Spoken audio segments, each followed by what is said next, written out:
Buenas tardes a todos. Lamentablemente por razones de salud no voy a poder participar en el congreso que se está desarrollando allí en la ciudad de La Punta en forma presencial, pero no quería dejar de intervenir, aunque sea mandando algunas reflexiones en forma virtual, en lo referido específicamente al tema de la ley 27742, más específicamente o más popularmente conocida como ley Bases, específicamente en lo que tiene que ver con el denominado despido discriminatorio, que tiene ahora una regulación a través de la incorporación del artículo 245 bis de la Ley de Contrato de Trabajo. Esta regulación o esta pretendida regulación del despido discriminatorio no es algo novedoso en el derecho argentino porque en el artículo 11, la ley 25013 de efímera vigencia entre 1998 y el año 2004, se estableció una solución similar en el sentido de establecer una tarifa indemnizatoria del 30% de la indemnización por despido, sobre la que ahora el artículo 245 bis vuelve a intentar una solución de idénticas características, nada más que en este caso el incremento indemnizatorio es del 50% sobre cualquier indemnización por despido, dice el artículo 245 bis, que puede ser incrementada hasta el 100% cuando el juez considere que la conducta del empleador ha tenido la suficiente gravedad como para justificar una sanción de esa naturaleza. Esta ley o este artículo debe ser analizado. Hay una primera consideración que corresponde hacer, que es la de la constitucionalidad en el sentido de su carácter regresivo con respecto a la legislación anterior, que no tenía esta limitación menguada, donde había un principio de reparación integral, porque se aplicaba la ley 23.592, que establecía una reparación sin limitación alguna,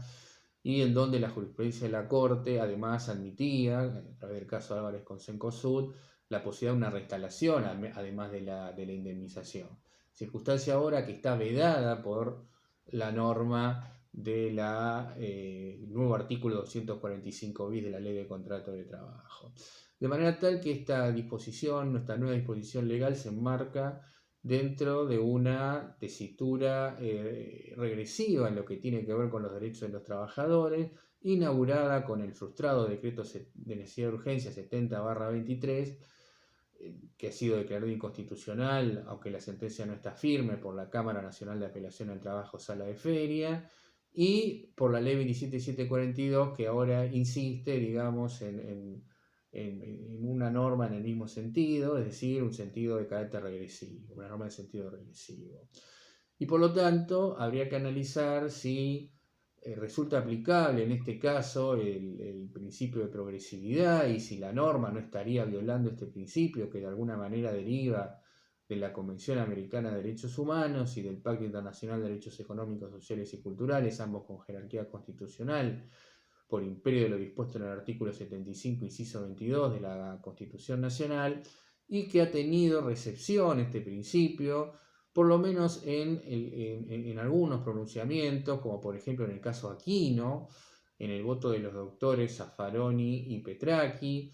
así como también en el caso Huatre contra Estado Nacional sobre Amparo, entre otros pronunciamientos, donde la Corte ha fundado sus resoluciones en base a este principio de progresividad.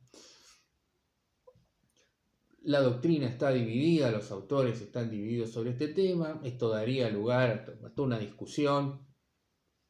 Simplemente dejo planteado el tema que será resuelto oportunamente por los jueces y definitivamente por la Corte Suprema de Justicia en su carácter de último tribunal de la Nación. Dicho esto, voy a abordar brevemente tres cuestiones que tienen que ver con el artículo 245 bis de la Ley de Contrato de Trabajo, que tiene que ver con la entrada en vigencia, con la carga de la prueba y finalmente con los efectos y la sanción que prevé el artículo 245 bis para los casos de despido discriminatorio. Para el caso de la entrada en vigencia, en términos temporal, la misma, el artículo 245 de la Ley de Contrato de Trabajo y la solución que este artículo propicia, solo puede entrar en vigencia a partir del 9 de julio de este año, que es cuando entra a regir la Ley 27742. La norma no puede aplicarse para despidos anteriores ocurridos previo a la entrada en vigencia de la ley, y esto no solo porque lo dice el artículo 7 del Código Civil y Comercial de la Nación, sino por cuanto también esto implicaría violar un derecho adquirido del trabajador, que sería el de que su despido se rija por las normas vigentes al momento de que se produce la ruptura.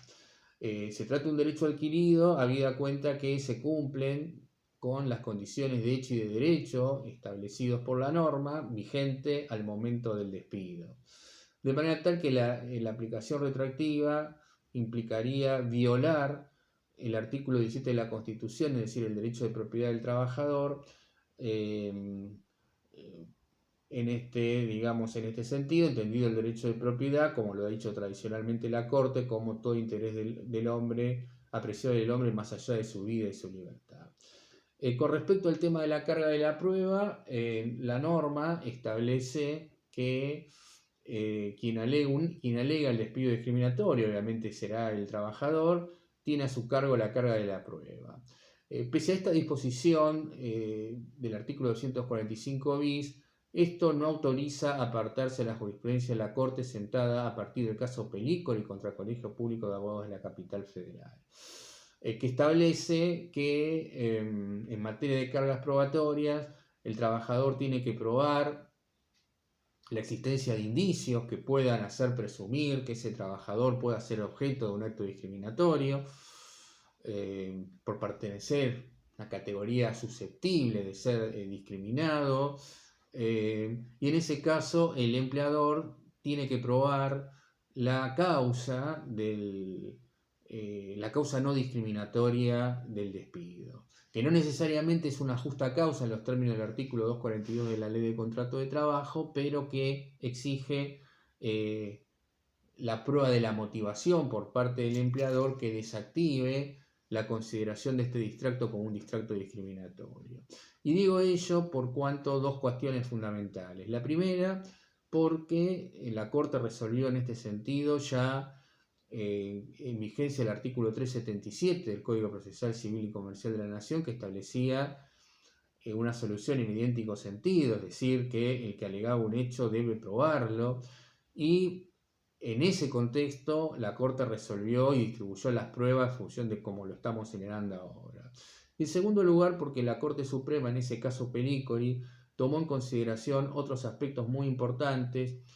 que tiene que ver con consideraciones de la Comisión de Expertos en la aplicación de convenios y recomendaciones de la OIT, como órgano de control del convenio 111 de la OIT, ratificado por el Estado argentino y que penaliza los actos de discriminación, entendiendo la Comisión de Expertos que para la efectividad de la prohibición de discriminación establecida en este convenio había que establecer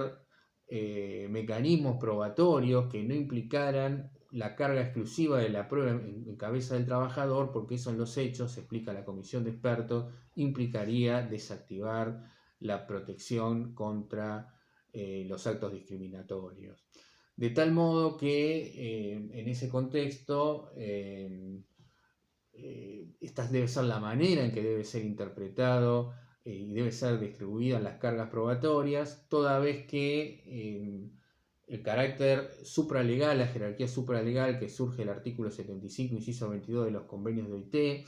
es en las condiciones de su vigencia, es decir, tal como rigen la órbita internacional, y esto implica aceptar y respetar los pronunciamientos de los órganos de control de cada uno de los organismos que integran, en este caso, la Organización Internacional del Trabajo. Y finalmente, en lo que tiene que ver con el tema de los efectos, tercer aspecto sobre el cual voy a hacer estas breves reflexiones, Debo decir que el artículo 245 bis establece este incremento indemnizatorio, y este incremento indemnizatorio, además de establecer este incremento indemnizatorio, establece con toda claridad el artículo 245 bis que este despido discriminatorio va a producir la extinción del contrato de trabajo. Debo decir con respecto a esto que en principio no me parece que sea incompatible con la Constitución, que el legislador decida darle un efecto extintivo al despido, en este caso el despido discriminatorio, tal como lo hace con el despido injustificado, pero siempre en la medida que el despido tenga una indemnización razonable, con sujeción a la regla del artículo 28 de la Constitución. Y entiendo que resulta bastante evidente que esa indemnización menguada del 50%, es decir, la mitad de una indemnización por despido, no resulta una indemnización adecuadamente reparatorio y constituye en la práctica una suerte de vil indemnidad para permitir despidos discriminatorios que son lesivos a derechos fundamentales del trabajador. Bueno, estas eran las reflexiones que quería hacer. Les agradezco mucho la atención y será hasta otra oportunidad. Muchas gracias.